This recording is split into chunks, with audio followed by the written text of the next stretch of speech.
김성주 의원입니다. 총리님께서 나와주십시오. 후쿠시마 오염수를 먹어도 안전하다라고 하는 영국 전문가가 우리나라 국책연구기관하고 국민의힘 회의에서 얘기했습니다. 처음에는 1리터를 마셔도 된다고 그랬다가 나중에는 10리터를 마셔도 된다고 생각하는데 총리께서도 이 후쿠시마 오염 처리수를 마셔도 좋다고 생각합니까? 완전히 과학적으로 처리가 된 거라면은 우리의 그 기준, WHO의 음용의 기준은 1000베크렐입니다. 그러니까 그 총리는 기준에 그 안전이 검증되면 마시겠어요? 저는 완전 마시겠죠? 기준에 맞다면 저는 마실 수 있습니다. 마실 수 있어요? 네, 그 우리가 한번 공수를 해볼까요? 예, 그렇게 하시죠. 예, 좋습니다. 네. 아주 강렬해서 소신이 있는데요. 자, 우리 총리님, 중국 외교부가 네, 바다는 일본의 하수구가 아니다라고 했어요. 홍콩은 후쿠시마 오염수가 방류하면 일본 수산물 전체를 수입을 중단하겠다 이렇게 얘기했습니다. 먼 태평양의 섬나라 피지는 그렇게 안전하면 왜 일본에 두지 않냐 이렇게 얘기했습니다. 왜 우리 국민들은 이렇게 보고 있는 거예요. 왜 대한민국 주권국가인 대한민국은 이렇게 당당하게 얘기하지 못하느냐. 총리께서는 어떻게 답변하시겠습니까? 그거는 사실은 문재인 정부 때와 똑같은 입장이다. 그렇습니다.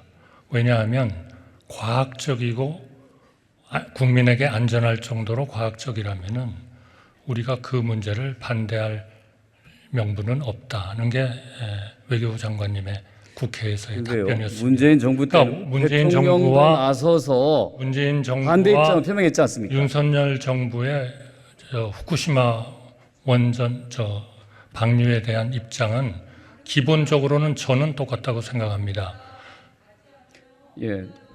지금까지 지금 잠깐만요. 홍콩 이런 문제를 말씀하셨는데 그분들이 얘기하는 거는 전제가 붙어야 됩니다. 과학적이 아니라면 국제 기준에 안 맞다면 우리는 허용할 수 없다. 이거일 거거든요. 그거는 대한민국 정부의 입장도 똑같습니다. 반대로 얘기하면 한국의 윤석열 정부는 IAEA가 과학적으로 검증해서 문제가 없다고 하면 방류해도 좋고 그것을 마셔도 좋다. 이렇게 지금 주장하시는 겁니까? 그러니까 대개들 그렇게 말씀하시는 데서 오해가 엄청나게 일어나는 겁니다. 대한민국은 한 번도 IAEA가 좋다 그러면 그거는 안전한 거니까 우리는 무조건 받습니다. 그런 얘기를 한 적이 없습니다. 그렇지 않죠. 그래서 현재 11개의 기관이 한국의 대책회의를 국무조정실장 주재로 수시로 하고 있습니다. 이 기관들은 원안위를 비롯해서 해수부 이런 기관들은 계속 일본 정부와도 소통을 하고 IAEA와도 소통을 하고 똑같은 시료를 갖다가 같이 채취를 하고 검사를 하고 해서 이것이 과학적인지를 계속 검토하고 있는 겁니다. 그러니까 홍콩이나 중국이나 이런 데가 전제 조건이 없이 우리는 무조건 반대다라고 얘기하는 것은 우리 과거 정부의 생각도 그런 게 아니었고 윤석열 정부의 생각도 절대로 그런 게 아니다. 저는 그 말씀을 드리고 싶습니다. 그러면은 중국이나 홍콩이나 피지와 같은 나라들은 과학을 무시하고 그냥 무조건 반대를 주장하는 거고 한국 정부는 과학에 입각해서 나중에 결과를 보고 판단하겠다. 이게 공식 입장입니까? 아니, 저는 그분들이 충분히 과학적으로 검토를 했는지는 제가 판단할 사항은 아닙니다만 판단하죠? 그런 전제 조건이 붙지 않고 반대한다는 것은 지금 정부의 방향도 아니고 전 정부의 방향도 아니었다는 말씀을 제가 드리는 겁니다. 총리께서 그런 입장을 갖고 있지만 우리 국민들은 여론조사를 보면 67.6%가 정부 대응에 신뢰할 수 없다고 얘기합니다.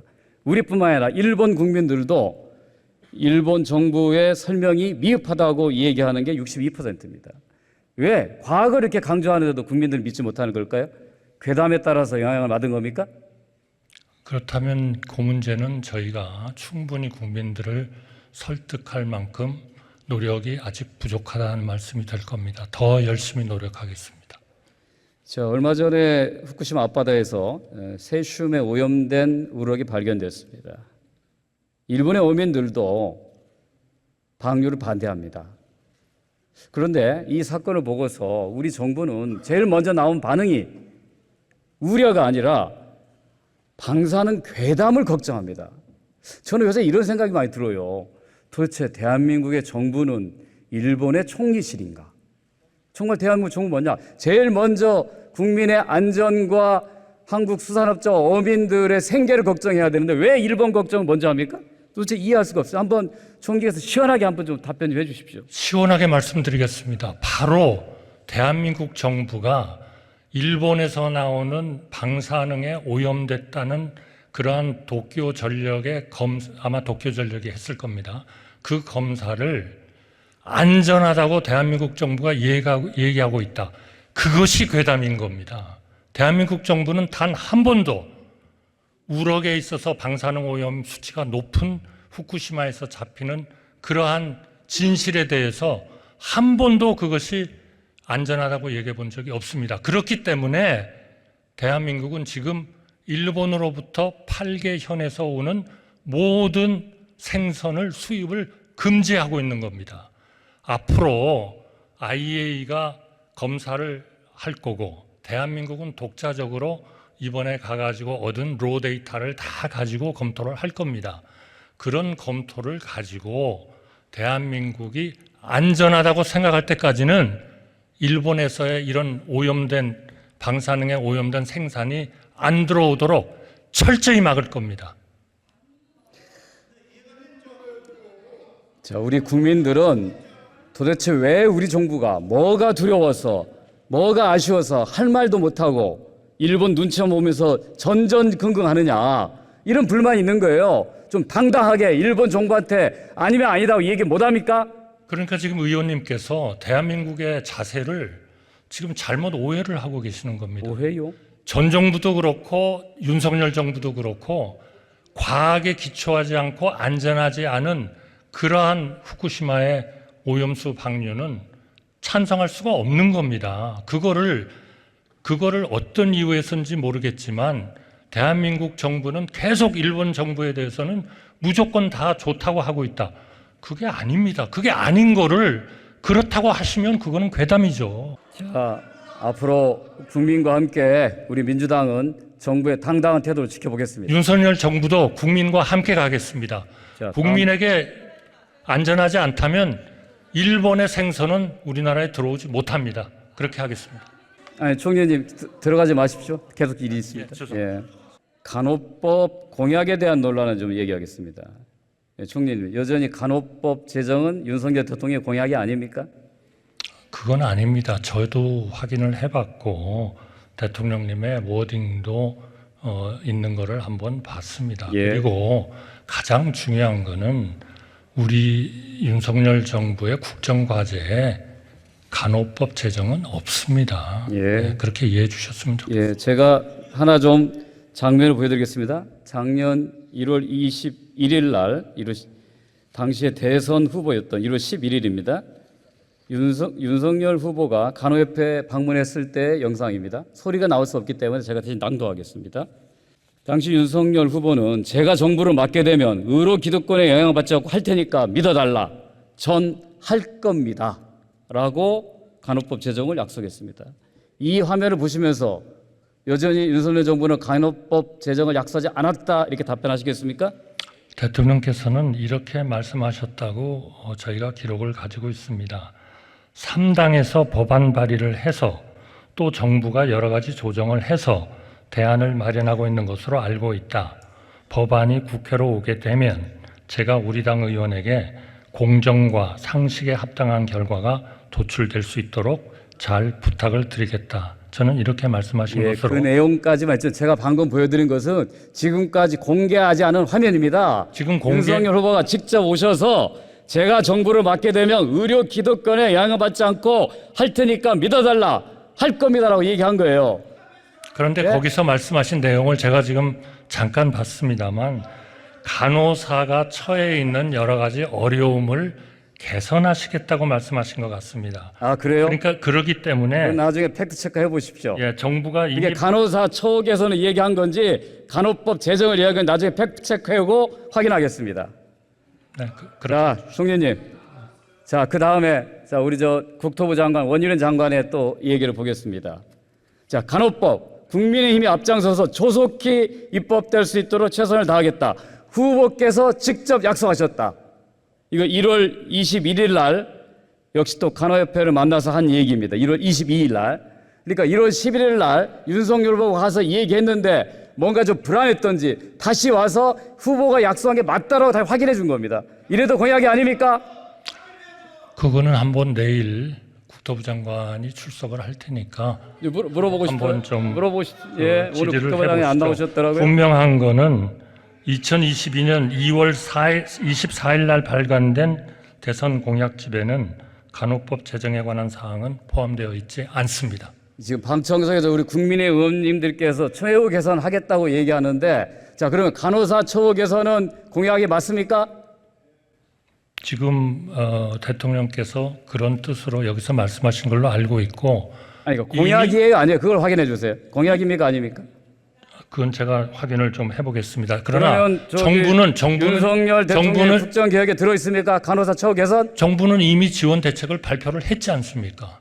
그래서 그거를 지금 진행을 하고 있는 중입니다. 그러면 간호법은 공약이 아니었으니까 거부권 행사하고 처우 개선은 공약이었으니까 국정계획에 반영해서 이 얘기하고 있다, 시행하고 있다 이런 뜻인가요?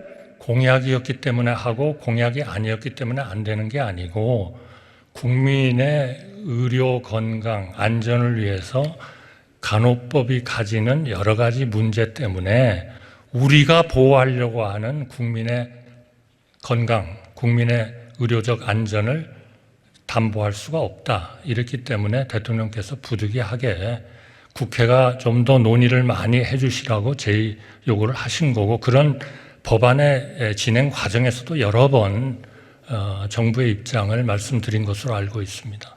보통 공약집에 들어가면 공약이고 구두로 얘기하면 공약이 아닌 겁니까? 구두는 대통령께서 말씀을 안 하셨다고 제가 지금 제가 아까 그 영상과 육성을 제가 나중에 드릴 테니까요. 확인해 보세요. 간호법 말씀을 하신 적이 없습니다. 자, 다음에 이번에 거부권 행사에 대한 이유를 제가 확인해 보겠습니다. 자, 윤석열 대통령이 바꾼 간호법 거부 이유는 세 가지입니다. 첫 번째, 직역 간의 갈등을 일으킨다.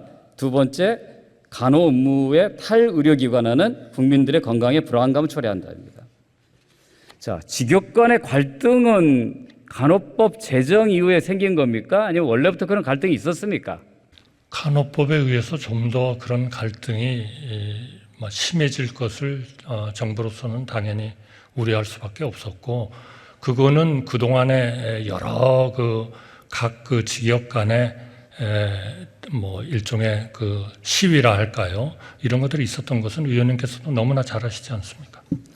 자, 다음 화면을 좀 보겠습니다. 자, 윤석열 후보가 직접 아까 보여줬던 그 화면입니다. 자, 그 어떤 기득권에 영향받지 않고 할 겁니다. 이 간호법에 대한 약속이에요. 자, 여기서 얘기하는 기득권이라는 건 뭐라고 생각하세요? 너무 많아서 제가 뭐라고 한두 개를 말씀드리기는 어려울 것 같습니다.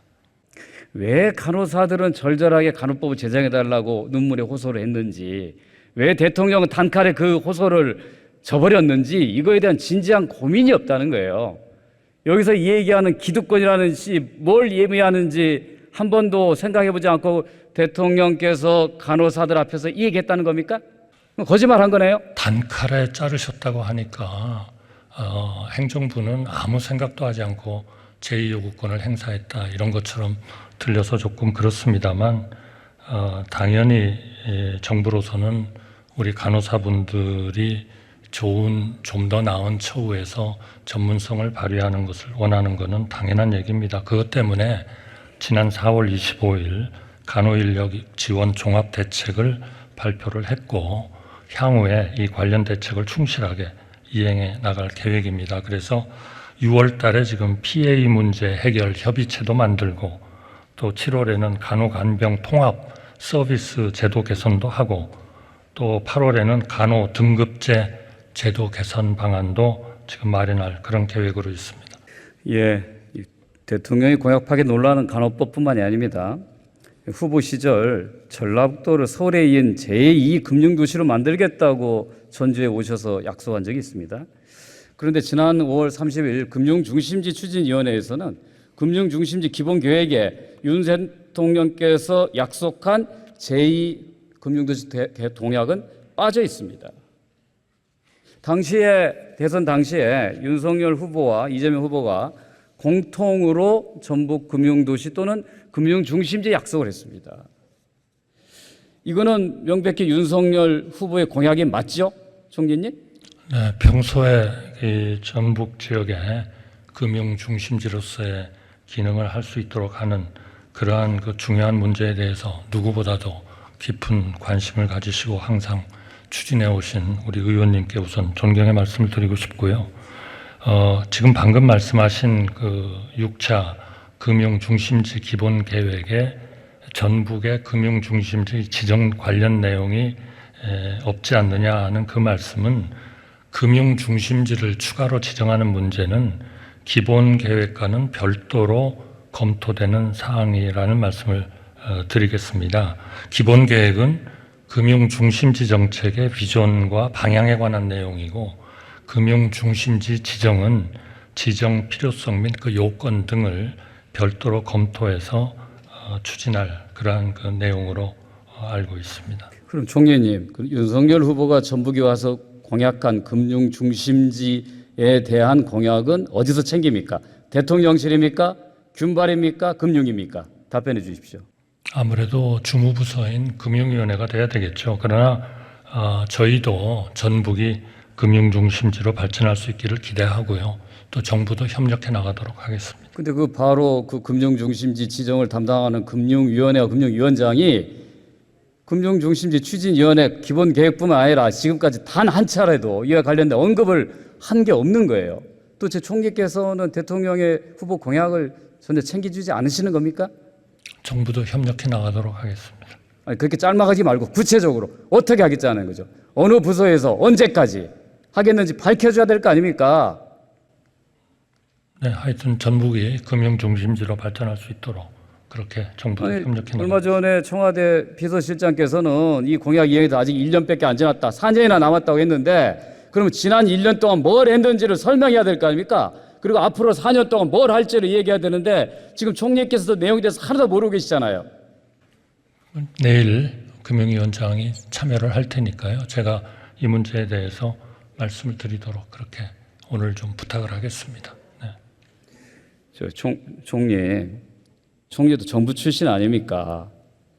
똑같은 공약인 부산 산은 이전은 법도 안 거치고 밀어붙이면서 똑같은 공약인 전북의 금융중심 지정에 대해서는 지금까지 왜 정부가 아무런 계획도 얘기하지 않느냐는 거예요. 그러니까 전라북도 도민들이 화가 나 있지 않습니까? 금융중심지 추가 지정이라는 것하고 기본계획은 다르다는 말씀을 다시 한번 드립니다.